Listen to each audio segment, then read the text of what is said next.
కాని మహారాజు నాకు నవాడు.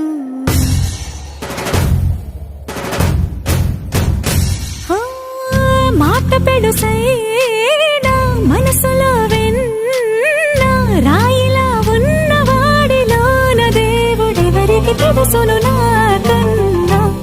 సూసేకి అగ్గిరవ్వ మాదిరే ఉంటాడే